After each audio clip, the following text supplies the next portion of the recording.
ಇಲ್ಲ ಇದೆ ನಿಜವಾಗಿ ದೇಶದ ವಿದ್ಯಾರ್ಥಿಗಳು ಕಣ್ಣೀರಲ್ಲಿ ಕೈ ತೊಳಿತಾ ಇದ್ದಾರೆ, ಆತ್ಮಹತ್ಯೆಗಳನ್ನು ಮಾಡ್ಕೊಳ್ತಾ ಇದ್ದಾರೆ, ಸಾಕಷ್ಟು ಕುಟುಂಬಗಳು ಬೀದಿ ಪಾಲಾಗ್ತಾ ಇರುವಂತದ್ದು ಸಾಲದ ಸುಳಿಗೆ ಸಿಲುಕಿ. ಪೊಲಿಟಿಕಲ್ ವಿಲ್ ಪವರು, ನಾಚಿಕೆ ಮಾನ ಮರ್ಯಾದೆ ಬಿಟ್ಟಿರೋನೇ ರಾಜಕಾರಣಿ ಆಗ್ತಾರಂಥದ್ದು ಇವತ್ತಿನ ಸಮಾಜದಲ್ಲಿ. ಅಂಧ ಭಕ್ತಿ ಬಿಡಬೇಕು. ಬಿಜೆಪಿಗೆ ಚಮಚಗಿರಿ ಮಾಡಬಾರ್ದು, ಕಾಂಗ್ರೆಸ್ಗೆ ಗುಲಾಮ್ಗಿರಿ ಮಾಡಬಾರ್ದು. ಧರ್ಮೇಂದ್ರ ಪ್ರಧಾನ್ ರಾಜೀನಾಮೆ ಜೊತೆಗೆ ದೇಶದಲ್ಲಿರುವ ಶಿಕ್ಷಣ ವ್ಯವಸ್ಥೆ ಬದಲಾಗಬೇಕು. ಹೌದು, ಮುಸ್ಲಿಮ್ರು ಸಾಬ್ರು ಟೋಪಿವಾಲ ಇದೆಲ್ಲ ಬೇಕಾಗಿಲ್ಲ. ಬಿಜೆಪಿ ಮಾಡ್ತಿರುತ್ತದೆ ಇದನ್ನೇ. ಅವ್ರು ನಿಜವಾಗ್ಲೂ ಮಾಡ್ಬೇಕಾಗಿರೋಂಥದ್ದು ಶಿಕ್ಷಣ ಬಗ್ಗೆ ಕ್ರಾಂತಿ, ಆರೋಗ್ಯದ ಬಗ್ಗೆ ಕ್ರಾಂತಿ. ಈ ದೇಶದಲ್ಲಿ ಬಿಜೆಪಿ ಆಡಳಿತ ಇರುವ ರಾಜ್ಯದಲ್ಲಿ ಕ್ವಶನ್ ಪೇಪರ್ ಲೀಕ್ ಆಗ್ತಾ ಇದೆಯಾ, ಕಾಂಗ್ರೆಸ್ ಆಡಳಿತ ಇರುವ ರಾಜ್ಯಗಳಲ್ಲಿ ಕ್ವಶನ್ ಪೇಪರ್ ಲೀಕ್ ಆಗ್ತಾ ಇದೆಯಾ? ಸೊ ಕೇಂದ್ರ ಸರ್ಕಾರ ಏನೋ ಒಂದ್ ಕಡೆ ಗಂಭೀರತೆ ತೋರಿಸ್ತಾ ಇದೆ. ಏನೋ ಹೆಲಿಕಾಪ್ಟರ್ ಇಂದ ಕ್ವಶನ್ ಪೇಪರ್ ಏನೋ ಸಪ್ಲೈ ಮಾಡೋದು, ಟ್ರಾನ್ಸ್ಫರ್ ಮಾಡೋದು, ಈ ರೀತಿಯಾದ ಒಂದು ವ್ಯವಸ್ಥೆ ಮಾಡ್ತಾರಂತೆ. ಸಾಧ್ಯನೇ ಇಲ್ಲ ಅನ್ಸ್ಬಿಟ್ಟಿದೆ. ಯಾಕಂದ್ರೆ ಜನ ಬದಲಾಗಬೇಕಾಗಿರೋಂಥದ್ದು ರಾಜಕಾರಣಿಗಳಲ್ಲ ಸರ್. ವಿದ್ಯಾರ್ಥಿಗಳ ಪರವಾಗಿದೀವಿ ಅಂತಾರೆ, ನಾವು ಜನಪರವಾಗಿದೀವಿ ಅಂತಾರೆ, ಬಡವರ ಪರವಾಗಿದೀವಿ ಅಂತ ಹೇಳ್ತಾರೆ, ಭಾಷಣಗಳನ್ನ ಮಾಡ್ತಾರೆ ನಾಯಕರು. ಬಟ್ ಪ್ರಾಕ್ಟಿಕಲ್ ಆಗಿ ನೋಡಿದ್ರೆ ಈ ವಿಚಾರಕ್ಕೆ ಅವರು ಧ್ವನಿ ಎತ್ತಬೇಕಾಗಿತ್ತು ಸರ. ಈಗ ಪಾರ್ಟಿಗಳಿಗೆ, ಬಿ ಜೆ ಪಿಯರಿಗಾಗಲಿ ಕಾಂಗ್ರೆಸ್ಗಾಗಲಿ ಮಕ್ಕಳ ಭವಿಷ್ಯದ ಬಗ್ಗೆ ಚಿಂತೆ ಇಲ್ಲ. ಜನ ಮೂರೂ ಪಾರ್ಟಿಗಳಿಂದ ಬೇಸತ್ತಿದ್ದಾರೆ. ಅದಕ್ಕಾಗಿ ನಾವು ಮೂರೂ ಪಾರ್ಟಿಯಿಂದ ಬೇಸತ್ತಿದ್ದಾಗೆ ನಾನು ಕಾಕ್ರೋಚ್ ಜನತಾ ಪಾರ್ಟಿಗೆ ಒಂದು ಮೂಮೆಂಟ್ ಆಗುತ್ತೆ, ಯುವಕರ ಧ್ವನಿ, ಅದಕ್ಕೆ ನಾವು ಸಪೋರ್ಟ್ ಮಾಡ್ತಾನೆ ಅನ್ನೋದಕ್ಕೆ ನಾವು ಸಪೋರ್ಟ್ ಮಾಡ್ತಾ ಇರೋದು ಹೊರತಾಗಿ. ಯಾಕಂದರೆ ಟಿ ವಿಗೆ ತಮಿಳುನಾಡಲ್ಲಿ ವಿಜಯ್ ಅವ್ರ ಪಕ್ಷ ಹೇಗೆ ಗೆತ್ತೋ ಅದೇ ರೀತಿ ಇಲ್ಲಿ ಏನಾದರೂ ಒಂದು ಆಂದೋಲನ ಸೃಷ್ಟಿ ಮಾಡ್ಬೋದಾ, ಹೊಸ ರಾಜಕೀಯ ಪಕ್ಷ ಅಥವಾ ರಾಜಕೀಯ ಕ್ರಾಂತಿ ಆಗ್ಬೋದಾ, ಸೆನ್ಸಿಟೈಸ್ ಆಗ್ಬೋದಾ ಅಂಥದ್ದು ವಿಚಾರ ಇದೆ. ಅದು ಗೊತ್ತಿಲ್ಲ, ಎಲ್ಲಿವರೆಗೆ ಕಾದು ನೋಡ್ಬೇಕು. ಈಗ ಕಾಲಾಯ ತಸ್ಮೇ ನಮ ಅಂತ, ಕಾಲಗರ್ಭದಲ್ಲಿ ಏನು ಅಡಗಿದೆಯೋ ಅದು ನಮ್ಗೆ ಗೊತ್ತಿಲ್ಲ. ಇನ್ನೊಂದು ವಿಚಾರ ಸರ್, ಈಗ ಅಭಿಜಿತ್ ದೀಪ್ಕೆ ಇದಾರಲ್ಲ, ಅಭಿಜಿತ್ ದೀಪ್ಕೆ ಅವರು ಅಲ್ಲಿ ಅಮೆರಿಕಾದಲ್ಲೇ ಕುಳಿತುಕೊಂಡು ಭಾರತಕ್ಕೆ ಬರೋ ಮುನ್ನವೇ ಯೋಚನೆ ಮಾಡಿದ್ರಂತೆ. ಅವರೇ ಅವರು ಟ್ವಿಟರ್ ಅಲ್ಲಿ ಮಾಡಿದ್ರು, ನಾನು ಬಂದ ತಕ್ಷಣನೇ ನಾನು ಅರೆಸ್ಟ್ ಮಾಡ್ತಾರೆ ಅನ್ನೋ ಮೈಂಡ್ ಸೆಟ್ ಅಲ್ಲೇ ನಾನು ಬಂದಿರೋದು ಅಂತ. ಸೊ ಎಲ್ಲ ಒಂದ್ ಕಡೆ ಅವ್ರಿಗೂ ಇಲ್ಲಿ ಸರ್ಕಾರದ ಬಗ್ಗೆ ಎಲ್ಲ ಒಂದ್ ಕಡೆ ಭೀತಿ ಶುರು ಇದೆ ಅನ್ಸುತ್ತೆ. ಇಲ್ಲ, ನಿಜವಾಗ್ಲೂ ಇವಾಗ ಭೀತಿ ಇಲ್ಲ. ಯಾಕಂದ್ರೆ ಬಿ ಜೆ ಪಿ ಏನಾದರೂ ಮಾಡೋದಾಗಿದ್ರೆ ಅವ್ರನ್ನ ಅರೆಸ್ಟ್ ಮಾಡಿ ಅವ್ರನ್ನ ಇಡಿನೋ CBIನೋ ಇನ್ಯಾವುದಾದ್ರೂ ಒಂದು ಸ್ವಾಯತ್ತ ಸಂಸ್ಥೆನ ಯೂಸ್ ಮಾಡಿ ಅವ್ರನ್ನ ಮಾಡ್ಬೋದಾಗಿತ್ತು, ಮಾಡಲಿಲ್ಲ. ನಿಜವಾಗ್ಲೂ ಅದೊಂದು ಖುಷಿ ವಿಚಾರ, ನನಗೆ ಹೆಮ್ಮೆ ಅನಿಸುತ್ತೆ. ಏನಕ್ಕೆ ಅಂದರೆ ಆ ಥರ ಮಾಡಿದ್ರೆ ಇನ್ನೂ ಜಾಸ್ತಿ ಗಲಾಟೆ ಗದ್ದಲು, ಇನ್ನೂ ಜಾಸ್ತಿ ಕ್ರಾಂತಿ ಹೊಡಿತಾ ಇತ್ತು, ಕ್ರಾಂತಿ ಆಗ್ತಾ ಇತ್ತು. ಅಂದರೆ ಇನ್ನು ಯುವಕರು ಇನ್ನೂ ಪುಡಿದೇಳ್ತಾ ಇದ್ರು. ಆದರೆ ಅದನ್ನು ಮಾಡ್ದೇ ಅವ್ರು ವಿದೌಟ್ ಪರ್ಮಿಷನ್ನು ಅವ್ರು ಜಂತರ್ ಮಂತರದಿಂದ ಪೊಲೀಸ್ ಸ್ಟೇಷನ್ಗೆ ಹೋಗ್ಬೇಕಾಗಿತ್ತು, ಪೊಲೀಸ್ ಸ್ಟೇಷನ್ಗೆ ಹೋಗ್ದೇ ಡೈರೆಕ್ಟಾಗಿ ಇದಕ್ಕೆ ಎಲ್ಲಿ ಏರ್ಪೋರ್ಟಿಂದ ಜಂತರ್ ಮಂತರ್ಗೆ ಕರ್ಕೊಂಡೋಗಿ ಪ್ರೊಟೆಸ್ಟ್ನ ಮಾಡಿರೋಂಥದ್ದು ನಿಜವಾಗ್ಲೂ ಒಂದು ಖುಷಿ ವಿಚಾರ. ಈ ಎಲ್ಲ ಕಡೆನೂ ಆಲ್ಮೋಸ್ಟ್ ಅವ್ರು ಪ್ರೊಟೆಸ್ಟ್ಗೆ ಪರ್ಮಿಷನ್ ತೊಗೊಂಡೇ ಇಲ್ಲ, ಅವರು ತೊಗೊಂಡಿಲ್ವಾ? ಹೌದೌದು. ಏನಕ್ಕೆ ಯಾಕಾಗಿ ಹೇಳ್ತಾ ಇದ್ದೀನಿ ಅಂದರೆ ಡೆಲ್ಲಿಯಲ್ಲೂ ಹಾಗೆ ಮಾಡಿರೋಂಥದ್ದು. ಈಗ ಜನ ಪೊಲೀಸನ್ನೇ ವಾಲಂಟ್ರಿಯಾಗಿ ಅವರಿಗೆ ಪರ್ಮಿಷನ್ ಕೊಡ್ತಾ ಇದ್ದಾರೆ. ಬಿಕಾಸ್ ಬೆಂಗಳೂರಲ್ಲಿ ಫ್ರೀಡಮ್ ಪಾರ್ಕು ಪ್ರೊಟೆಸ್ಟ್ ಮಾಡೋದಕ್ಕೆ ಹೈಕೋರ್ಟಿಂದ ನಿರ್ದೇಶನವಾಗಿರೋಂಥ ಜಾಗ ಅದು. ಅದನ್ನು ಬಿಟ್ಟು ಎಲ್ಲೂ ಪ್ರೊಟೆಸ್ಟ್ ಮಾಡೋ ಹಾಗಿಲ್ಲ. ಹಾಗಾಗಿ ಕೊಟ್ಟಿದ್ದಾರೆ. ಇದನ್ನು ಸದುಪಯೋಗ ಮಾಡ್ಕೊಂಡು ಕಾಕ್ರೋಚ್ ಜನತಾ ಪಾರ್ಟಿಯ ಮುಖಂಡರಾಗಲಿ ಅಥವಾ ಸ್ಪೋಕ್ಸ್ ಪರ್ಸನ್ ಆಗಲಿ ತಮ್ಮ ವೈಯಕ್ತಿಕ ಲಾಭ ಅಥವಾ ವೈಯಕ್ತಿಕ ಬ್ರ್ಯಾಂಡಿಂಗು, ತಮ್ಮ ವೈಯಕ್ತಿಕ ವರ್ಚಸ್ಸಿಗೋಸ್ಕರ ಯುವಕರ ಧ್ವನಿನ ಅಡಗಿಸ್ಬಾರ್ದು. ಯುವಕರ ಧ್ವನಿಯಾಗಿರಬೇಕು. ಯಾವುದೋ ಪೊಲಿಟಿಕಲ್ ಪಾರ್ಟಿ ಜೊತೆ ಅಲೈನ್ ಆಗಬಾರ್ದು, ಯಾರ್ದೋ ರೀತಿಯಿಂದ ಫಂಡಿಂಗ್ ತೊಗೋಬಾರ್ದು. ಜನರ ದುಡ್ಡಲ್ಲಿ, ಸ್ವಚ್ಛ ಪ್ರಾಮಾಣಿಕ ಜನರ ದುಡ್ಡಲ್ಲೇ ಈ ಕ್ರಾಂತಿನ ಮಾಡಬೇಕಾಗಿರೋಂಥದ್ದು. ಅಕಸ್ಮಾತ್ ಇನ್ನು ಯಾವುದಾದ್ರೂ ಪಾರ್ಟಿಯಿಂದ ಬೆಂಬಲ ತೊಗೊಂಡು ಫಂಡಿಂಗ್ ಮಾಡ್ಕೊಂಡು ಹೋಗ್ಬಿಟ್ರೆ ಇದು ಕ್ರಾಂತಿ ಆಗೋದೇ ಇಲ್ಲ, ಇದೊಂದು ಭ್ರಾಂತಿ ಆಗುತ್ತೆ ಅಷ್ಟೇ. ಕಾಕ್ರೋಚ್ ಪಾರ್ಟಿ ಒಂದು ಭ್ರಾಂತಿ ಅನಿಸ್ತೀರಾ? ಅಂದ್ರೆ ಎಲ್ಲ ಒಂದ್ ಕಡೆ ಎಡವಿದ್ರೆ ಇದು ಕಾಕ್ರೋಚ್ ಪಾರ್ಟಿ ಒಂದು ಭ್ರಾಂತಿಯಾಗಿ, ಒಂದು ಭ್ರಮೆ ಆಗಿ ಉಳ್ಕೊಳ್ಳುತ್ತೆ. ಸೊ ಅಭಿಜಿತ್ ದೀಪ್ಗೆ ಯುವಕರಿಗೆ ಸಾಕಷ್ಟು ಪ್ರೇರಣೆ ಕೊಡ್ತಾ ಇದ್ದಾರೆ ಸದ್ಯದ ಮಟ್ಟದಲ್ಲಿ. ಸ್ಟೇಜ್ ಮೇಲೆ ಹೋಗಿ ಸಂವಿಧಾನ ಜಿಂದಾಬಾದ್ ಅಂತಾರೆ, NTA ಮುರ್ದಾಬಾದ್ ಅಂತಾರೆ, ಧರ್ಮೇಂದ್ರ ಪ್ರಧಾನ್ ಮಸ್ಟ್ ರಿಸೈನ್ ಅಂತ ಹೇಳ್ತಾರೆ. ಸೊ ಈ ಧರ್ಮೇಂದ್ರ ಪ್ರಧಾನ ವಿಚಾರದಲ್ಲಿ ನೋಡಿದಾಗ ಯಾಕಿಷ್ಟು ಈ ಮನುಷ್ಯ ಆ ಕುರ್ಚಿಗೆ ಅಂಟ್ಕೊಂಡು ಕೊಟ್ಟಿದ್ದಾರೆ ಏನು ಅರ್ಥ ಆಗ್ತಾ ಇಲ್ಲ. ಅಂದ್ರೆ ಅಷ್ಟೊಂದು ಮಟ್ಟಿಗೆ ಕುರ್ಚಿ ವ್ಯಾಮೋಹನ ಏನು? ದೇಶದ ವಿದ್ಯಾರ್ಥಿಗಳು ಕಣ್ಣೀರಲ್ಲಿ ಕೈ ತೊಳಿತಾ ಇದ್ದಾರೆ, ಆತ್ಮಹತ್ಯೆಗಳನ್ನು ಮಾಡ್ಕೊಳ್ತಾ ಇದ್ದಾರೆ, ಸಾಕಷ್ಟು ಕುಟುಂಬಗಳು ಬೀದಿ ಪಾಲಾಗ್ತಾ ಇರುವಂತದ್ದು ಸಾಲದ ಸುಳಿಗೆ ಸಿಲುಕಿ. ಆದ್ರೂ ಎಲ್ಲ ಒಂದ್ ಕಡೆ ಈ ರಾಜಕಾರಣಿಗಳಿಗೆ ಕರುಣೆ ಅನ್ನೋದು ಇರಲ್ವ? ಇಲ್ಲ ಸರ್, ಪೊಲಿಟಿಕಲ್ ವಿಲ್ ಪವರು, ನಾಚಿಕೆ ಮಾನ ಮರ್ಯಾದೆ ಬಿಟ್ಟಿರೋನೇ ರಾಜಕಾರಣಿ ಆಗ್ತಾರಂಥದ್ದು ಇವತ್ತಿನ ಸಮಾಜದಲ್ಲಿ. ಸ್ವಚ್ಛ ಪ್ರಾಮಾಣಿಕ ಜನಪರ ರಾಜಕಾರಣ ಮಾಡಬೇಕಾದ್ರೆ ಒಬ್ಬ ಕ್ವಾಲಿಫೈಡ್ ಆಗಿರಬೇಕು, ಎಜುಕೇಟೆಡ್ ಆಗಬೇಕು, ಸಮಾಜದ ಜ್ಞಾನ ಇರಬೇಕು, ಸಂವಿಧಾನದ ಬಗ್ಗೆ ಅರಿವು ಇರಬೇಕು. ಇವತ್ತಿನ ಆಗ್ತಾರಂಥದ್ದು ಕೊಲೆಗಡಕ, ಗೂಂಡ ಕೇಸ್ಗಳಂತ ಈ ADR ರಿಪೋರ್ಟ್ ಅಂತಿದೆ. ಅಂದರೆ ಈ ADR ರಿಪೋರ್ಟಲ್ಲಿ BJPಯಲ್ಲಿ ಇರೋಂಥದ್ದು 60-70% ಜನ ಕ್ರಿಮಿನಲ್ಸು. ಅದನ್ನ ADR ಎಲ್ಲ ಪಾರ್ಟಿಯಲ್ಲೇ ಇದ್ದಾರೆ ಸರ್. ಬಿಜೆಪಿ ಒಂದೇ ಹೇಳೋದಲ್ಲ, ಎಲ್ಲ ಪಾರ್ಟಿಯಲ್ಲಿ ಇದ್ದಾರೆ. ಈ ಪಾಲಿಟಿಕ್ಸ್ ಅಂದ್ರೇನೆ ಬ್ಯಾಕ್ ಗ್ರೌಂಡ್ ಅದೇ ರೀತಿಯಾಗಿ ಇರ್ಬೇಕಾಗುತ್ತೆ. ಹೆಂಗೆ ಈಗ ಪೊಲಿಟಿಕ್ಸ್ ಅಂದರೆ ಮೂರು ಬಿಟ್ಟವನು, ಅಂದರೆ ಮಾನ ಮರ್ಯಾದೆ ಅನ್ನೋಂಥದ್ದನ್ನು ಎಲ್ಲ ಬಿಟ್ಬಿಟ್ಟಿರ್ತಾನೆ. ಅದಕ್ಕೆ ಸಮಾಜ ಏನದೆ ಯಥಾ ರಾಜ ತಥಾ ಪ್ರಜಾ. ಈಗ ಜನಗಳು ಏನಾಗಿದ್ದಾರೆ ಅಂದರೆ, ಒಬ್ಬ MLA ಆಗಬೇಕಾದ್ರೆ ನಾನು 2 ಬಾರಿ MLAಗೆ ಕಂಟೆಸ್ಟ್ ಮಾಡಿದ್ದೀನಿ, 2 ಬಾರಿ ಸ್ಪರ್ಧೆ ಮಾಡಿದ್ದೀನಿ. ಸ್ಪರ್ಧೆ ಮಾಡಿದಾಗ ಎಲೆಕ್ಷನ್ ಕಮಿಷನ್ ಆಫ್ ಇಂಡಿಯಾ ಬರೀ 50 ಲಕ್ಷ, 40ರಿಂದ 50 ಲಕ್ಷ ಖರ್ಚು ಮಾಡಿ ಅಂತ ಎಲೆಕ್ಷನ್ ಕಮಿಷನ್ ಆಫ್ ಇಂಡಿಯಾದ ಅದು ರೂಲ್ ಇದೆ. ಈಗ 50 ಕೋಟಿ 100 ಕೋಟಿ ಖರ್ಚು ಮಾಡ್ತಾನೆ. ಈಗ ಆವಾಗ ಎಲ್ಲಿಂದ ಬರುತ್ತೆ ದುಡ್ಡು ಹೇಳಿ? ಅವ್ರಿಗೆ ದುಡ್ಡು ಬರುತ್ತಾ ಇರೋದು ಇದೇನೆ. ಅನ್ಯಾಯ, ಅತ್ಯಾಚಾರ, ದರೋಡೆ, ಕೊಲೆ, ಮೋಸ, ವಂಚನೆ ಮತ್ತು ಸಾರ್ವಜನಿಕ ತೆರಿಗೆ ಹಣ ಲೂಟಿ ಮಾಡಿ ಬಂದಿರೋಂಥ ದುಡ್ಡಲ್ಲೇ ಮಾಡುವಂಥದ್ದು. ಹೀಗಾಗಿ ರಾಜಕಾರಣಿಗಳು ಒಳ್ಳೆಯವರು ಅಂತ ಹೇಳಕ್ಕಾಗಲ್ಲ. ನಮ್ಮ ಹಳ್ಳಿ ಅಕ್ಕಿ ವಿಶ್ವನಾಥ್ ಅವರು ಇದರಲ್ಲಿ ನೋಡ್ಬೇಕಾದ್ರೆ ಇರ್ತಾರೆ, ಬೆರಳೆಣಿಕೆ ಎಷ್ಟು, ಒಬ್ರು ಇಬ್ರು ಇರ್ಬೋದಲ್ಲ. ಇದಾರೆ, ಒಬ್ರೊಬ್ರು ಇದಾರೆ. ಅದೇನು ಪ್ರಯೋಜನಕ್ಕೆ ಬರಲ್ಲ. ನಾಯಿ ಮಲೆಯಲ್ಲಿ ಹಾಲಿದ್ದಂಗೆ, ಅದು ಕುಡಿಯಕ್ಕೂ ಬರಲ್ಲ, ಚೆಲ್ಲಕ್ಕೂ ಬರಲ್ಲ ಅಂತ ಸ್ಥಿತಿ ಇದೆ. ಹಾಗಾಗಿ ವಿರಳಾತಿ ವಿರಳ. ಈಗ YSB ದತ್ತ ಅಂತ ಅವ್ರು ಇದ್ರು, ಅವ್ರನ್ನ ಸೋಲಿಸಿದ್ರು. ಸೂಪರ್, ಚೆನ್ನಾಗಿದ್ರು. ಅಂದ್ರೆ ಒಳ್ಳೆ ಒಬ್ಬ ಸಂಸದೀಯ ಲೆಕ್ಕದಲ್ಲಿ ಒಬ್ಬ ಹಿರಿಯ ರಾಜಕಾರಣಿ ಅವರು. ಈ ತರದ ಇದಾರೆ. ಆದ್ರೆ ಅವರು ಆಟಕ್ಕುಂಟು ಲೆಕ್ಕಕ್ಕಿಲ್ಲ ಅನ್ನೋ ಲೆಕ್ಕದಲ್ಲಿದ್ದಾರೆ. ಹಾಗಾಗಿ ಜನ ಏನಂದರೆ, ಈ ಅಂಧಶ್ರದ್ಧೆ, ಅಂಧಭಕ್ತಿ ಬಿಡಬೇಕು. BJPಗೆ ಚಮಚಗಿರಿ ಮಾಡಬಾರ್ದು, ಕಾಂಗ್ರೆಸ್ಗೆ ಗುಲಾಮ್ಗಿರಿ ಮಾಡಬಾರ್ದು. ಇದನ್ನೆಲ್ಲ ಬಿಟ್ಟು ಸ್ವತಂತ್ರವಾಗಿ ಥಿಂಕ್ ಮಾಡಬೇಕು. ಈ ಬೇರೆ ದೇಶದಲ್ಲಿ ಇದೆ, ಕ್ಯೂಬಾ, ಕೆನಡಾ, ಜರ್ಮನಿ, ಫಿಲಿಪೀನ್ಸ್ ಅಂತ ದೇಶಗಳಲ್ಲಿ ಈ ಧರ್ಮ ಜಾತಿ ಅಂತಲ್ಲ, BJP ಅವರಿಗೆ ಪಾಕಿಸ್ತಾನ, ಅಫ್ಘಾನಿಸ್ತಾನ, ಸಾಬ್ರು, ಮಸ್ಜಿದ್ದು ಇದ್ರ ಬಗ್ಗೆನೇ ಮಾತಾಡ್ತಾರೆ ಹೊರತಾಗಿ ಈಗ ಶಿಕ್ಷಣ ಹಕ್ಕು ಬೇಕು, ಆರೋಗ್ಯ ಹಕ್ಕು ಬೇಕು, ಅದ್ರ ಬಗ್ಗೆ ಧ್ವನಿ ಎತ್ತೋಕೆ ಯಾರು ರೆಡಿ ಇಲ್ಲಲ್ಲ ಸರ್. ಈಗ ಮತ್ತೊಂದು ವಿಚಾರ ಇದೆ, ಶಿಕ್ಷಣ ವಿಚಾರಕ್ಕೆ ಸಂಬಂಧಪಟ್ಟಂಗೆ ಮೊನ್ನೆ ಪ್ರತಿಭಟನೆ ಆಯ್ತು. ಸಾಕಷ್ಟು ವಿದ್ಯಾರ್ಥಿಗಳು ಹೇಳಿದ್ರು, ನಮ್ಗೆ ಧರ್ಮೇಂದ್ರ ಪ್ರಧಾನ್ ರಾಜೀನಾಮೆ ಜೊತೆಗೆ ದೇಶದಲ್ಲಿರುವ ಶಿಕ್ಷಣ ವ್ಯವಸ್ಥೆ ಬದಲಾಗಬೇಕು, ಹೌದು, ಶಿಕ್ಷಣ ಎಜುಕೇಶನ್ ಮಾಫಿಯಾ ಹೊರ ಹೋಗ್ಬೇಕು ಅನ್ನೋದು ನಮ್ ಬೇಡಿಕೆ ಅಂತ ಹೇಳ್ತಾರೆ. ಇದೆಷ್ಟು ನಿಜವಾಗ್ಲೂ ಹೋರಾಟ ಆಗ್ಬೇಕಾಗಿರೋದು ಈ ಧರ್ಮದ ದಂಗಲ್ಲು, ಜಾತಿ ದಂಗಲ್ಲು, ಪಾಕಿಸ್ತಾನ, ಅಫ್ಘಾನಿಸ್ತಾನ, ಮುಸ್ಲಿಮ್ರು, ಸಾಬ್ರು, ಟೋಪಿವಾಲ ಇದೆಲ್ಲ ಬೇಕಾಗಿಲ್ಲ. BJP ಮಾಡ್ತಿರುತ್ತದೆ ಇದನ್ನೇ. ಅವ್ರು ನಿಜವಾಗ್ಲೂ ಮಾಡಬೇಕಾಗಿರೋಂಥದ್ದು ಶಿಕ್ಷಣ ಬಗ್ಗೆ ಕ್ರಾಂತಿ, ಆರೋಗ್ಯದ ಬಗ್ಗೆ ಕ್ರಾಂತಿ. ಈ ದೇಶದಲ್ಲಿ ನಿಜವಾಗ್ಲೂ BJP ಮಾಡಬೇಕಾಗಿರೋದು ಶಿಕ್ಷಣ ಕ್ರಾಂತಿ. ಪ್ರತಿಯೊಬ್ಬ ವ್ಯಕ್ತಿಗೂ ಎಜುಕೇಷನ್ನು ಫ್ರೀ ಆಫ್ ಕಾಸ್ಟಲ್ಲಿ ಮಾಡಬೇಕು. 1ನೇ ಕ್ಲಾಸಿಂದ ಹಿಡಿದು ಅಪ್ ಟು ಡಿಗ್ರಿವರೆಗೆ ಫ್ರೀ ಆಫ್ ಕಾಸ್ಟಲ್ಲಿ ಮಾಡ್ತೀವಿ, ನಮ್ಮ ಸರ್ಕಾರನೇ ಬರ್ಸುತ್ತೆ ಅಂತ ಹೇಳ್ಬೇಕಾಗಿರೋಂಥದ್ದು. ಈಗ ಎಜುಕೇಷನ್ ಅನ್ನೋದೇ ಒಂದು ಬಿಗ್ ಮಾಫಿಯಾ. ಈಗ ಮೆಡಿಕಲ್ ಅನ್ನೋದೇ ಒಂದು ಬಿಗ್ ಮಾಫಿಯಾ. ಅದಕ್ಕೆ ಕಂಪ್ಲೀಟಾಗಿ ಫ್ರೀ ಆಫ್ ಕಾಸ್ಟಲ್ಲಿ ಆಗಬೇಕು. ಯಾರಿಗೆ? ಈ ಭಾರತದ ನಾಗರಿಕನಿಗೆ health care is a human fundamental right. ಪ್ರತಿಯೊಬ್ಬ ವ್ಯಕ್ತಿಗೂ ಹೇಗೆ ಮಾಹಿತಿ ಹಕ್ಕು ಇದೆ, ರೈಟ್ ಟು ಇನ್ಫಾರ್ಮೇಷನ್, ಶಿಕ್ಷಣ ಹಕ್ಕು ಇದೆ, ರೈಟ್ ಟು ಎಜುಕೇಷನ್, ಅದೇ ರೈಟ್ ಟು ಹೆಲ್ತ್ ಅಂತ ಆಗಬೇಕು ಬಿಲ್. ಆವಾಗ ಪ್ರತಿಯೊಬ್ಬ ವ್ಯಕ್ತಿಗೂ ₹1 ಹಿಡಿದು 1 ಕೋಟಿವರೆಗೂ ಫ್ರೀ ಆಫ್ ಕಾಸ್ಟು ಆರೋಗ್ಯ ಸೇವೆ ಸಿಗಬೇಕು. ಇದ್ರ ಬಗ್ಗೆ ಕ್ರಾಂತಿ ಆಗಬೇಕಾಗಿತ್ತು. ಯಾವುದು?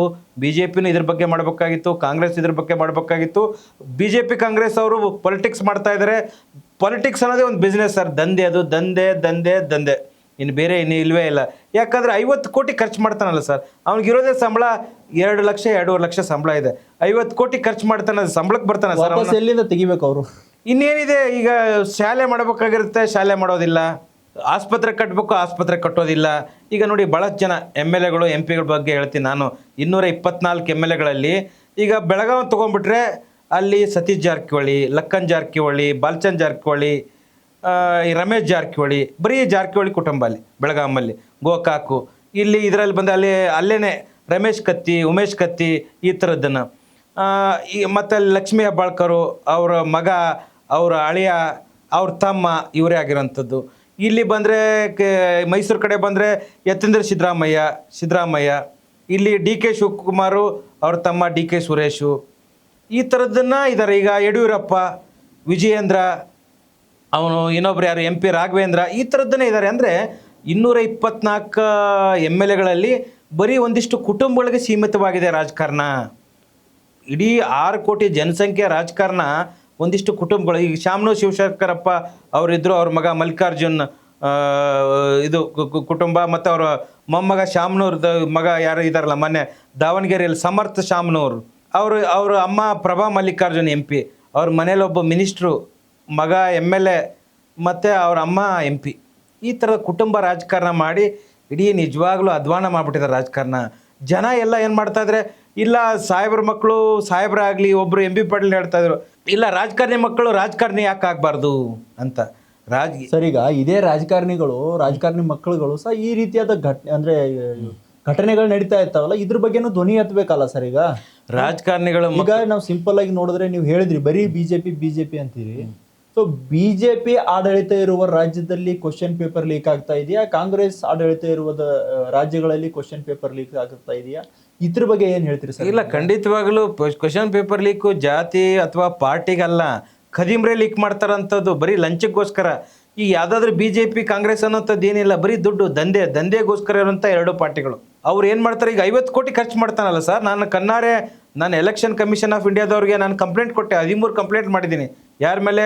ಸಿದ್ದರಾಮಯ್ಯವ್ರ ಮೇಲೆ ಕಂಪ್ಲೇಂಟ್ ಮಾಡಿದ್ದೀನಿ, ಜಮೀರ್ ಅಹಮದ್ ಮೇಲೆ ಕಂಪ್ಲೇಂಟ್ ಮಾಡಿದ್ದೀನಿ, ಆಮೇಲೆ ಚಲುವರಾಯಸ್ವಾಮಿ ಮೇಲೆ ಕಂಪ್ಲೇಂಟ್ ಮಾಡಿದ್ದೀನಿ. ರಿಸಲ್ಟ್ ಏನಾಯ್ತು ಸರ್? ಕಂಪ್ಲೇಂಟ್ ಕೊಟ್ಟೆ ಎಲೆಕ್ಷನ್ ಕಮಿಷನ್ಗೆ. ನೋಡಿ, ಕೊಟ್ಟ ತಕ್ಷಣ ಅವ್ರು ತೊಗೊಂಡ್ರು, ನನಗೆ ರಿಸೀವ್ಟ್ ಕೊಟ್ಟರು, ಸೀಲ್ ಹಾಕಿದ್ರು, ಇಟ್ಕೊಂಡಿದ್ದೀನಿ. ಇವತ್ತಿಗೆ 5 ವರ್ಷ ಆಯಿತು ನಾನು ಎಲೆಕ್ಷನ್ ಕೊಟ್ಟೆ, ಏನು ರಿಸಲ್ಟ್ ಇಲ್ಲ. ಏನು ಎಲೆಕ್ಷನ್ ಕಮಿಷನ್ ಆಫ್ ಇಂಡಿಯಾದವರು ನನಗೆ ಉತ್ತರನೂ ಬರಲಿ, ಏನೂ ಮಾಡಲಿ. ನಾನೇ ಫೈಲಿಗೆ ಅಡ್ಸ್ಕೊಂಡು ಕೂತಿದ್ದೀನಿ. ಸುಮಾರು 5 ವರ್ಷದಿಂದ ಏನಾದರೂ ಉತ್ತರ ಬರುತ್ತೆ ಅಂತ ಕಾಯ್ಕೊಂಡು ಕೂತಿದ್ದೀನಿ. ಹಂಗಾದ್ರೆ ಈ ನೀಟ್ ಹಗರಣನು ಇದೇ ರೀತಿಯಾಗಿ ಆಗುತ್ತೆ ಹೆಂಗ? ನಿಜವಾಗ್ಲೂ ಜನ, ಯಾಕಂದ್ರೆ ರಾಜಸ್ಥಾನದಲ್ಲಿ ಯಾವ ಸರ್ಕಾರ ಆಡಳಿತದಲ್ಲಿದೆ ನಿಮ್ಗೂ ಗೊತ್ತಿದೆ. ಹೌದು. ಸೊ ಅಲ್ಲಿನ ಸರ್ಕಾರ ಅದನ್ನ ಎಷ್ಟು ಗಂಭೀರವಾಗಿ ತೆಗೆದುತೋ ಅದು ಗೊತ್ತಾಗ್ತಾ ಇದೆ ಎಲ್ರಿಗೂ ಇದೀಗ. ಸೊ ಕೇಂದ್ರ ಸರ್ಕಾರ ಏನೋ ಒಂದ್ ಕಡೆ ಗಂಭೀರತೆ ತೋರಿಸ್ತಾ ಇದೆ. ಏನೋ ಹೆಲಿಕಾಪ್ಟರ್ ಇಂದ ಕ್ವಶನ್ ಪೇಪರ್ ಏನೋ ಸಪ್ಲೈ ಮಾಡೋದು, ಟ್ರಾನ್ಸ್ಫರ್ ಮಾಡೋದು, ಈ ರೀತಿಯಾದ ಒಂದು ವ್ಯವಸ್ಥೆ ಮಾಡ್ತಾರಂತೆ. ಸೊ ಇನ್ನು ಮುಂದಾದ್ರೂ ನೀಟ್ ವ್ಯವಸ್ಥೆಯಲ್ಲಿ ಬದಲಾವಣೆ ಆಗುತ್ತೆ ಅನ್ಸುತ್ತೆ ಸರ್? ನನಗೆ ನಿಜವಾಗ್ಲೂ ದೇಶದಲ್ಲಿ ಈ ಥರ ಬದಲಾವಣೆ ಬಯಸೋದು ನನಗೆ ಇದೇನಾಗ್ಬಿಟ್ಟಿದ್ದೀನಿ, ಸಾಧ್ಯನೇ ಇಲ್ಲ ಅನ್ಸ್ಬಿಟ್ಟಿದೆ. ಯಾಕಂದರೆ ಜನ ಬದಲಾಗಬೇಕಾಗಿರೋಂಥದ್ದು, ರಾಜಕಾರಣಿಗಳಲ್ಲ ಸರ್.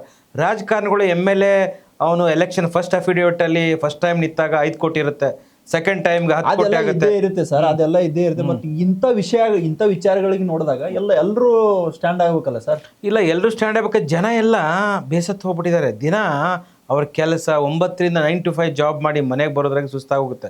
ಪ್ರತಿಯೊಬ್ಬ ವ್ಯಕ್ತಿ ಮೇಲೂ 15 ರಿಂದ 20 ಲಕ್ಷ, 25-30 ಲಕ್ಷ ಮನೆ ಸಾಲ ಮಾಡಿರ್ತಾರೆ. ಈ ಸಾಲದ ಸುಳಿಯಲ್ಲೇ ಸಿಕ್ಕಾಕೊಂಡು ಜನ ಅವ್ರಿಗೆ ಉಸಿರಾಡಕ್ ಆಗ್ತಾ ಇಲ್ಲ. ಈ ಕುದುರೆಗೆ ಹಿಂಗೆ ಲಗಾಮ್ ಕಟ್ಟಿ ಹೊಡಿತಾರೆ ನೋಡಿ, ಹಂಗೆ ಬೆಳಗ್ಗೆಗೆ ಡ್ಯೂಟಿಗೆ ಹೋಗ್ಬೇಕು, 9 ರಿಂದ 5 ಕೆಲಸ ಮಾಡ್ಬೇಕು, ಮನೆಗೆ ಬರ್ಬೇಕು. ಇನ್ನು BJP ಬಗ್ಗೆನೂ ಮಾತಾಡಲ್ಲ, ಕಾಂಗ್ರೆಸ್ ಬಗ್ಗೆನೂ ಮಾತಾಡಲ್ಲ. ಇನ್ನು ಸೋಷಿಯಲ್ ಮೀಡಿಯಾ ಸುಮ್ಮನೆ ಒಂದು ಕಾಮೆಂಟ್ ಹಾಕ್ತಾರೆ. ನಿಜವಾಗ್ಲೂ ರಾಜಕಾರಣ ಜನಕ್ಕೆ ಬೆರಬೇಕಾಗಿರೋಂಥದ್ದು. ಜನರಲ್ಲಿ ರಾಜಕೀಯ ಪ್ರಜ್ಞೆ ಇರ್ಬೇಕಂತೀರಿ? ಹೌದು. ಅಲ್ಲಿ ನಮ್ಮ ದೇಶದ ಯುವಕರಾಗ್ಲಿ ಜನ ಆಗಲಿ ರಾಜಕೀಯ ಪ್ರಜ್ಞೆ 70% ಇಲ್ವೇ ಇಲ್ಲ. 70 ರಿಂದ 80% ರಾಜಕೀಯ ನಮಗೆ ಬೇಡ, ರಾಜಕೀಯ ಮಾತಾಡೋದೇ ಅಪರಾಧ, ರಾಜಕೀಯ ನಮ್ಗೆ ಯಾಕೆ ಬೇಕು, ನಾವು ಬಡವರು, ನಾವು ದುಡ್ಕೊಂಡು ತಿನ್ನೋರು. ರಾಜಕಾರಣ ಅಂದರೆ MLAಗಳು, MP ಗಳು, ಮಿನಿಸ್ಟ್ರು, ಅವ್ರ ಹೆಂಡತಿ, ಅವ್ರ ಮಕ್ಕಳು, ಅವ್ರ ಫಿಯಾನ್ಸಿಗಳಿಗೆ ಮಾತ್ರ ರಾಜಕಾರಣ, ನಮಗಲ್ಲ. ಅದನ್ನು ಮಾಡಬೇಡಿ ಅಂತ ಹೇಳ್ತಾರೆ. ನಾನು 18 ವರ್ಷ ಸರ್ವಿಸ್ ಮಾಡ್ತಾ ಇರೋದು ಜನರಿಗೆ ಡಾಕ್ಟರ್ ಆನ್ ವೀಲ್ಸ್ ಮುಖಾಂತರ ಫ್ರೀ ಆಫ್ ಕಾಸ್ಟಲ್ಲಿ ಸರ್ವಿಸ್ ಮಾಡ್ತೀನಿ. ನಾನು MLA ಎಲೆಕ್ಷನ್ ಇದ್ದಾಗ ಹೇಳ್ತಿದ್ರು, ಡಾಕ್ಟ್ರೇ ನೀವು ಸಾಕಷ್ಟು ಜನರಿಗೆ ಒಳ್ಳೆ ಕೆಲಸ ಮಾಡಿದ್ದೀರಾ, ಎಲ್ಲ ಸರಿ, ಬಟ್ ನಿಮ್ಗೆ ಯಾಕೆ ಬೇಕು ರಾಜಕಾರಣ? ನನಗೆ ಹೇಳಿರೋಂಥದ್ದು ಲಕ್ಷ್ಮಣ್ ಸವದಿ ಅಂತ ಡೆಪ್ಟಿ ಚೀಫ್ ಮಿನಿಸ್ಟ್ರು BJP ಸರ್ಕಾರದಲ್ಲಿ ಆಗಿದ್ರು. ಅವ್ರು ಹೇಳಿದ್ರು ನನಗೆ ಎಲೆಕ್ಷನ್ ಟೈಮಲ್ಲಿ ಸಿಕ್ಕಿದ್ರು, ನನಗೆ ಹೇಳಿದರು, ನೀನು ಅಫಿಡೇವಿಟ್ ಹಾಕಿ ಎಲೆಕ್ಷನ್ಗೆ ಕಂಟೆಸ್ಟ್ ಮಾಡಿದ್ಯಾ, ವಾಪಸ್ ತೊಗೊಂಬಿಡು, 4 ಕೋಟಿ ಬರೋದಿಲ್ಲ ನಿನಗೆ, ಬಿಸಿಲಲ್ಲಿ ಯಾಕೆ ತಿರುಗ್ತೀಯ ಅಂತ ಹೇಳಿದ್ರು. ಅವರೇ ಲಕ್ಷ್ಮಣ್ ಸವದಿ ಅವರು, ಅವ್ರದ್ದೇ ಕಾರಲ್ಲಿ ಕೂಡಿಸಿ ಹೇಳಿದರು, ಅವ್ರು ಹಮ್ಮರ್ ಕಾರಲ್ಲಿ ಕೂಡಿಸಿ ಹೇಳಿದರು. ಅಂದರೆ ಅರ್ಥ, ನಿನ್ನ ಹತ್ರ ದುಡ್ಡಿಲ್ಲ, ನೀನು ಬಡವ, ಜನ ಓಟ್ ಹಾಕಲ್ಲ, ಜನ ಖರೀದಿ ಮಾಡೋ ಶಕ್ತಿ ನಿನಗಿಲ್ಲ ಅಂತನೋ ಅಂಥದ್ದು ಇಂಡೈರೆಕ್ಟ್ಲಿ ಹೇಳ್ತಾರಂಥದ್ದು. ಅಂದರೆ ಜನನೇ ಪರ್ಚೇಸಬಲ್ ಕಮ್ಯುನಿಟಿ. ಜನಕ್ಕೇನಿಲ್ಲ ಸರ್, ಒಂದು ಕುಕ್ಕರು, ಲಿಕ್ಕರು, ಆಮೇಲೆ ಲಾಸ್ಟಿಗೆ ನಿಕ್ಕರ್ ಮೇಲೆ ನಿಲ್ಲಿಸೋದೇ ಆಗಿಬಿಟ್ಟಿದೆ. ನಿಜವಾಗ್ಲೂ ರಾಜಕಾರಣಿಗಳು ಅದನ್ನೇ ಮಾಡ್ತಾಯಿದ್ದಾರೆ. ಜನಕ್ಕೆ ಬಯಸಿದ ಭಾಗ್ಯ ಇದು. ಜನ ಬಯಸಿದ ಭಾಗ್ಯನೇ ಕಾಂಗ್ರೆಸ್ ಸರ್ಕಾರ, ಜನ ಬಯಸಿದ ಭಾಗ್ಯನೇ BJP ಸರ್ಕಾರ. ಸೆಂಟ್ರಲಲ್ಲಿ ಮೋದಿ ಅವ್ರು ಬೇಕಂತ ನಾವು ಮೋದಿ ಅವ್ರಿಗೆ ಓಟ್ ಹಾಕಿದ್ವಿ, ಬಯಸಿದ್ವಿ, ಲೀಕ್ ಆಗ್ತಾ ಇದೆ. ಅಂದ್ರೆ ಲೀಕನ್ನು ಸಹ ಬಯಸೇ ಓಟ್ ಹಾಕಿರೋದು ಅನ್ಸುತ್ತೆ. ಮತ್ತೆ ಇನ್ನೇನು ಆಗ್ತಾ ಇದೆ? ಮತ್ತೆ ಬೇರೆ ದಾರಿ ಏನಿದೆ? ನಮಗೆ ರೈಟ್ ಟು ರಿಕಾಲ್ ಅಂತಿಲ್ಲ, ಬರೀ ಗೆಲ್ಸೋದು ಒಂದೇ ಗೊತ್ತಿದೆ. ಒಂದು ದುರಾದೃಷ್ಟ ಸರ್, ಇಲ್ಲಿ BJP ನಾಯಕರು ಇದ್ರ ಬಗ್ಗೆ ಮಾತಾಡ್ತಾ ಇಲ್ಲ, ಇದೇ ಒಂದು ಬೇಜಾರು. ಯಾಕಂದ್ರೆ ಎಲ್ಲರೂ ವಿದ್ಯಾರ್ಥಿಗಳು ಪಕ್ಷಾತೀತವಾಗೇ ಇರ್ತಾರೆ. ಅವರು BJP ಎಲ್ಲ ಕಡೆ ವಿದ್ಯಾರ್ಥಿಗಳು ಇರ್ತಾರೆ. ವಿದ್ಯಾರ್ಥಿಗಳು ಪರವಾಗಿದೀವಿ ಅಂತಾರೆ, ನಾವು ಜನಪರವಾಗಿದೀವಿ ಅಂತಾರೆ, ಬಡವರ ಪರವಾಗಿದೀವಿ ಅಂತ ಹೇಳ್ತಾರೆ, ಭಾಷಣಗಳನ್ನ ಮಾಡ್ತಾರೆ ನಾಯಕರು. ಬಟ್ ಪ್ರಾಕ್ಟಿಕಲ್ ಆಗಿ ನೋಡಿದ್ರೆ ಈ ವಿಚಾರಕ್ಕೆ ಅವರು ಧ್ವನಿ ಎತ್ತಬೇಕಾಗಿತ್ತು.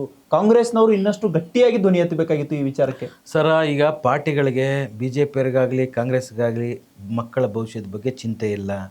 ಅವ್ರಿಗೇನೆದ್ರು ತಮ್ಮ ಮಕ್ಕಳ ಭವಿಷ್ಯ ಅಮೇರಿಕಾನೋ, US, UK ಓದ್ತಾರೆ. ಅವರು ಯಾವತ್ತು BJP ನಾಯಕರ ಮಕ್ಕಳು, MLA ಮಕ್ಕಳಾಗಲಿ, MP ಮಕ್ಕಳಾಗಲಿ, ಅಥವಾ ಮಾಜಿ MLA ಮಕ್ಕಳಾಗಲಿ, ಹಿಂದುದು ಕೇಸರಿ ಶಾಲಾಗಲಿ, ಬಜರಂಗ್ ದಳ ಶಾಲಾಗಲಿ ಹಾಕ್ಕೊಂಡು ಪ್ರೊಟೆಸ್ಟ್ ಮಾಡೋದಿಲ್ಲ. ನಮ್ಮಂಥ ಯುವಕರನ್ನ ಬಲಿ ಕೊಡ್ತಾ ಇದ್ದಾರೆ. ನಮ್ಮಂಥ ಯುವಕರು ಅಥವಾ ಸಾಮಾನ್ಯ ಜನರು ಬಲಿ ಆಗ್ತಾ ಇದ್ದಾರೆ. BJPಯಲ್ಲಿ, ಕಾಂಗ್ರೆಸ್ಸಲ್ಲಿನೂ ಒಂದಿಷ್ಟು ಜನ ಬಲಿ ಆಗ್ತಾ ಇದ್ದಾರೆ. ಇದು ದಂಧೆ ಸರ್. ಹಿಂದೂಗಳಿಗೆ ಮುಸ್ಲಿಮ್ಸ್ ಹೊಡೆಯೋದು, ಮುಸ್ಲಿಮ್ಸ್ಗೆ ಹಿಂದೂಗಳಿಗೆ ಹೊಡೆಯೋದು, ಇದನ್ನು ದಂಗಲನ್ನು BJP ಮಾಡ್ತಾ ಇರೋಂಥದ್ದೇ ದಂಧೆ, ಅದನ್ನು ಕಾಂಗ್ರೆಸ್ ಮಾಡ್ತಾ ಇರೋದು ದಂಧೆ. ಈ ದಂಧೆಗೆ ಬಲಿ ಆಗ್ತಾ ಇರೋದು ನಾವು. ಹಾಗಾಗಿ ನಾವು ಬದಲಾಗಬೇಕಾಗಿದೆ, ಜನ ಬದಲಾಗಬೇಕಾಗಿದೆ. ಜನರಿಂದ ಜನರಿಗಾಗಿ ಜನರಿಗೋಸ್ಕರ ಸರ್ಕಾರ ಆಗ್ಬೇಕಾದ್ರೆ ಜನ ತೀರ್ಮಾನ ಮಾಡಬೇಕು ನಮಗೆ ಏನು ಬೇಕು ಏನು ಬೇಡ. ಸರ್, ಈಗ ಇನ್ನೊಂದು ವಿಚಾರ, ಈ ಫೈನಲಿ ಹೇಳ್ಬೇಕಂದ್ರೆ ಕಾಕ್ರೋಚ್ ಜನತಾ ಪಕ್ಷದಲ್ಲಿ ಯಾವುದೇ ಸ್ಪಷ್ಟತೆ ಅಂತೂ ಕಂಡು ಬರ್ತಾ ಇಲ್ಲ. ಹೌದು, ಒಬ್ಬ ನಾಯಕನಿಗೆ ಅನುಭವದ ಕೊರತೆ ಇದೆ. ನಾಯಕನ ಆಗ್ತಾರೋ ಬಿಡ್ತಾರೋ ಸೆಕೆಂಡ್, ಬಟ್ ಅದನ್ನ ಲೀಡ್ ಮಾಡ್ತಾ ಇದಾರೆ ಅಂದ್ರೆ ಅದು ಲೀಡರ್ ಅಂತಾನೆ ಒಪ್ಕೋಬೇಕು. ಸೊ ಅವ್ರಿಗೆ ಅಂದ್ರೆ ಮುಂದಿನ ನಾನು ಏನ್ ಮಾಡ್ಬೇಕು ಏನ್ ಮಾಡಬಾರ್ದು ಅನ್ನೋದು ಸ್ಪಷ್ಟತೆ ಇಲ್ಲ, ಅನುಭವದ ಕೊರತೆ ಇದೆ, ಹಿರಿಯರ ಮಾರ್ಗದರ್ಶನ ಇಲ್ಲ. ಸೊ ಇದನ್ನೆಲ್ಲ ತೆಗೆದುಕೊಂಡು ಹೋಗಿ ಕಾಕ್ರೋಚ್ ಜನತಾ ಪಕ್ಷ ಅಂದ್ರೆ ಜಿರಳೆ ಜನತಾ ಪಕ್ಷ ಏನ್ ಹೇಳ್ತಾರಲ್ಲ, ಯುವಕರನ್ನ ಏನೋ ಸಂಘಟನೆ ಮಾಡಿ ನಾನು ಹೋರಾಟ ಮಾಡ್ತೀನಿ, ಕೇಂದ್ರ ಸಚಿವನ ರಾಜೀನಾಮೆ ಪಡ್ತೀನಿ ಅನ್ನೋ ಇದೇನು ಸಂಘರ್ಷ ಐತೆಲ್ಲ, ಫೈನಲಿ ಇದ್ರದ್ದು ತಾರ್ಕಿಕ ಯಾವ ರೀತಿಯಾಗಿರುತ್ತೆ? ಇಲ್ಲ, ಖಂಡಿತವಾಗಲೂ ಇದು ಲಕ್ಷಾಂತರ ಜನ ಯುವಕರು ಬೆಂಬಲಿಸಿದ್ರೆ ಮಾತ್ರ ಇದು ಬದಲಾವಣೆ ಆಗುತ್ತೆ. ಕೆಲವು ಯುವಕರು ಬಂದು 1000-2000 ಸಂಖ್ಯೆಯಲ್ಲಿ ಸಪೋರ್ಟ್ ಮಾಡಿದ್ರೆ ಬದಲಾವಣೆ ಆಗೋದಿಲ್ಲ. ನಾನೊಬ್ಬ ಯುವಕನಾಗಿ ಯುವ ಸಮುದಾಯದ ನಾನು ಅವ್ರ ಪಲ್ಸನ್ನ ಅರ್ಥ ಮಾಡ್ಕೊಂಡಾಗ ಲಕ್ಷಾಂತರ ಜನ ಹೇಗೆ ಸೋಷಿಯಲ್ ಮೀಡಿಯಾದಲ್ಲಿ 22 ಮಿಲಿಯನ್ ಫಾಲೋವರ್ಸ್ ಆದರೂ ಅದೇ ರೀತಿ ಲಕ್ಷಾಂತರ ಜನ ಬೀದಿಗಿಳಿಬೇಕು. ಎಲ್ಲ ಪಾರ್ಟಿ ಪಕ್ಷ ಪಂಗಡನ ಬಿಟ್ಟು BJP, ಕಾಂಗ್ರೆಸ್ಸು, JDS ಎಲ್ಲರೂ ಗ್ರೌಂಡಲ್ಲಿ ಬಂದರೆ ಮಾತ್ರ ಬದಲಾವಣೆ ಆಗುತ್ತೆ. ಇಲ್ಲದೇ ಇದ್ದರೆ ಒಂದು ಇವೆಂಟ್ ಮ್ಯಾನೇಜ್ಮೆಂಟ್ ಆಗುತ್ತೆ. ಅವರು ಒಂದಿಷ್ಟು ಇವೆಂಟ್ಗಳನ್ನು ಮಾಡ್ತಾರೆ, ತಮ್ಮದೇ ಆದಂಥ ವೈಯಕ್ತಿಕ ವರ್ಚಸ್ಸುಗಳನ್ನು, ತಮ್ಮದೇ ಆದಂಥ ವೈಯಕ್ತಿಕ ಹೆಸರುಗಳನ್ನು ಮಾಡ್ಕೋತಾರೆ, ಇನ್ನು ಯಾವುದಾದ್ರು ಪಾರ್ಟಿಗೆ ಸೇರ್ತಾರೆ. ಆಮೇಲೆ ಇನ್ನು ಜನ ಮುಂದೆ ಇನ್ನೇನಾದರೂ ಕ್ರಾಂತಿ ಆಗುತ್ತೆ, ಬದಲಾವಣೆ ಬಯಸ್ತಾರೆ ಅಂದರೆ ಅವಾಗ ನಂಬೋದಿಲ್ಲ ಜನ. ಯುವಕರಂತ ಬಂದುಬಿಟ್ರು, ಅವರು ಟೋಪಿ ಹಾಕಿ ಹೋಗ್ಬಿಟ್ರು, ಇನ್ನು ಅಭಿಜಿತ್ ದೀಪ್ಗೆ ಜನತಾ ಪಾರ್ಟಿ ಅಂತ ಬಂದ ಕಾಕ್ರೋಚು ಅವನು 3 ನಾಮ ಹಾಕಿ ಹೋದ ಅಂದ್ಬಿಟ್ಟು ಜನ ಇನ್ನು ನಿಜವಾಗಲೂ ಬದಲಾವಣೆ ಮಾಡ್ತಾನೆ ಬಂದ್ರೂ ಅವ್ರಿಗೆ ಸಪೋರ್ಟ್ ಮಾಡಲ್ಲ ಜನ ಹಾಗಾಗಿದೆ. ಜನಕ್ಕೆ ನನಗೆ ಗೊತ್ತಿರೋ ಹಾಗೆ ಜನಕ್ಕೆ ಬೇಕಾಗಿಲ್ಲ ಇದು.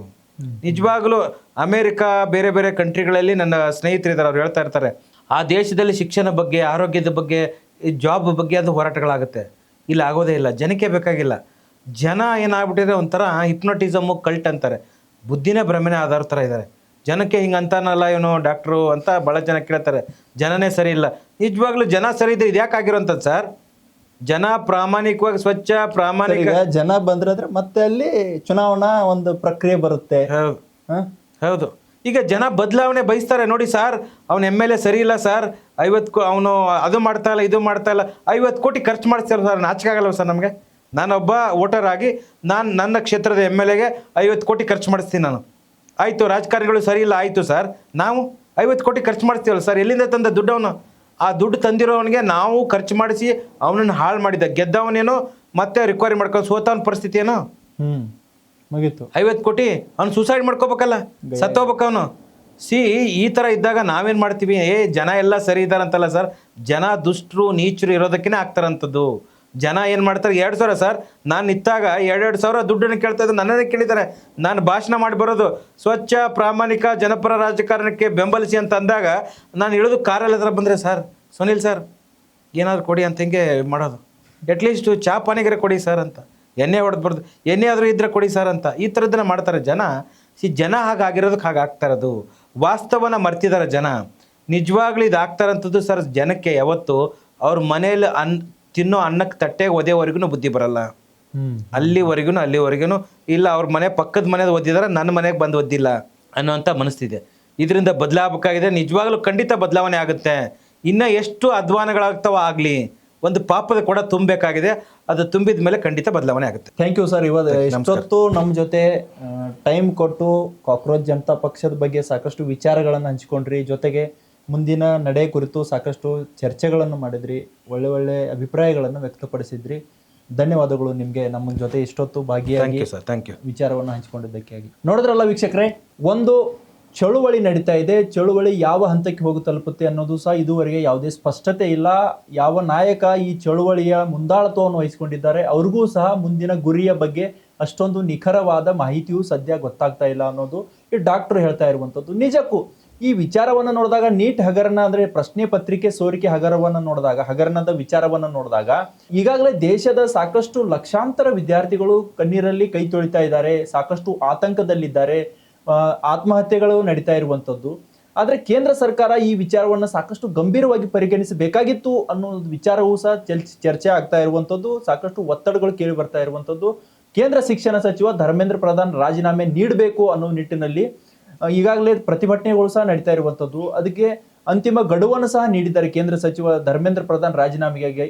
ಸೊ ನೋಡ್ಬೇಕು ಮುಂದಿನ ಹಂತಗಳಲ್ಲಿ ಧರ್ಮೇಂದ್ರ ಪ್ರಧಾನ್ ರಾಜೀನಾಮೆ ಕೊಟ್ಟು ಮುಂದಿನ ಹಂತಗಳಲ್ಲಿ ಧರ್ಮೇಂದ್ರ ಪ್ರಧಾನ್ ರಾಜೀನಾಮೆ ನೀಡಿ ಸೈಡ್ ಆಗ್ತಾರಾ, ಆ ಸ್ಥಾನಕ್ಕೆ ಮತ್ತೊಬ್ಬ ಸಮರ್ಥ ಶಿಕ್ಷಣ ಸಚಿವರನ್ನ ಆಯ್ಕೆ ಮಾಡ್ತಾರಾ ಪ್ರಧಾನಿ ನರೇಂದ್ರ ಮೋದಿ ಅವರು. ಜೊತೆಗೆ ವಿದ್ಯಾರ್ಥಿಗಳಲ್ಲಿ ವಿಶ್ವಾಸಾರ್ಹತೆ ಮೂಡಿಸಿಕೊಳ್ಳಲು ಯಾವೆಲ್ಲ ರೀತಿಯಾದ ಕ್ರಮಗಳನ್ನ ಪ್ರಧಾನಿ ನರೇಂದ್ರ ಮೋದಿ ಅವರು ಕೈಗೊಳ್ತಾರೆ ಅನ್ನೋದು ಸಾಕಷ್ಟು ಸದ್ಯದ ಕುತೂಹಲದ ವಿಚಾರವಾಗಿರುವಂತದ್ದು. ನಿರಂತರ ಅಪ್ಡೇಟ್ಸ್ಗಳಿಗಾಗಿ ನೋಡ್ತಾ ಇರಿ ಪ್ರತಿಧ್ವನಿ ನ್ಯೂಸ್. ನಾನು ಪ್ರಹ್ಲಾದ್.